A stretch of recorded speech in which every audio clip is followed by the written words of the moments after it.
पिताजी के कहां से मोक्ष कराने लगे थे और कौवा बनाकर छोड़ दिए माता पिता, ताकि भोग लगाओ ये खाओगे चिकन। तो कौवे भी तो रोजाना 2-2 बार खाते होंगे, ऐसा 1 साल में खिलाने से क्या फायदा हुआ उसको। धर्मदास जी से बता रहे थे, धर्मदास जी कह रहे थे कि हम पिंडदान करते हैं, पितरों के पिंड भराते हैं। तो परमात्मा जिंदा महात्मा के रूप में कह रहे थे कि भूत जुनी वहां छूटे है पिंड दान करते, गरीबदास जिंदा कहे नहीं मिले भगवंत। आपने पिंड दान कर दिया, उसकी प्रेत योनि छूट गई और वो गधा बन गया। बता, खाक कल्याण करा दिया उसका, भूत की तो छुट गई, मान ले गधा बन गया। फिर अब क्या बताते हैं, प्रेत सिला पैजा पिराजे पितरो पिंड भराई और बहुर श्राद्ध खान को आगे काग भये कलमाही। भूत जुनी छूट गई और कौवा बन गया।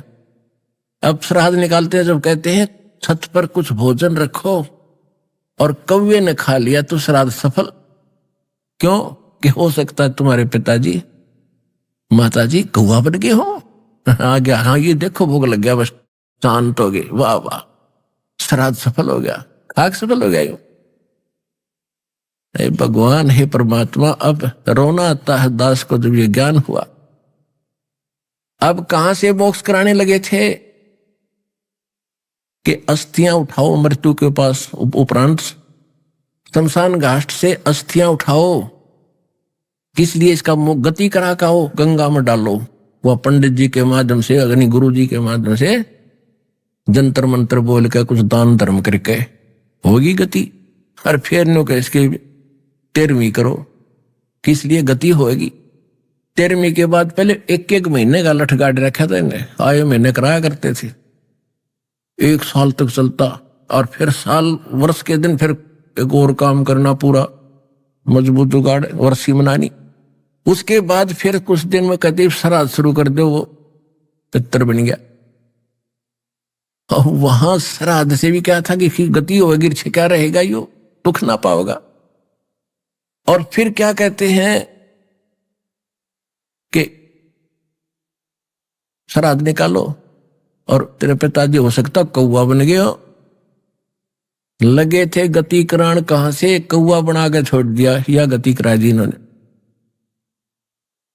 कहते बहुर श्राद्ध खान को आए काग भये कलमाही। पिताजी के कहां से मोक्ष कराने लगे थे और कौवा बना के छोड़ दिए माता पिता, ताकि भोग लगाओ ये खाओगे चिकन। तो कौवे भी तो रोजाना 2-2 बार खाते होंगे, ऐसा 1 साल में खिलाने से क्या फायदा हुआ उस कौवों को। तो पुण्यात्माओं, यहां घना अंधेरा कर रखा है काल के दूतों ने। तत्व ज्ञान की तो छींट भी नहीं थी, की तो जिक्र भी नहीं था। आपके ऊपर मेहर करी है परम पिता परमात्मा ने। अब क्या बताते हैं, जय सतगुरु की संगत करते सकल कर्म कट जाई। होय होय, यदि आपको सतगुरु मिल जाते तो ना तो पिंड भरवाने थे, ना अस्थि उठानी थी, ना 13वीं करनी थी, ना वर्षी मनानी थी, और सारे झंझट समाप्त हो जाता। अमरपुरी पर आसन होते जहां धूप ना छाई, यानी अमरपुरी सतलोक में चले जाते, उस परम पद को प्राप्त करते जहां जाकर फिर लौटकर कभी संसार में नहीं।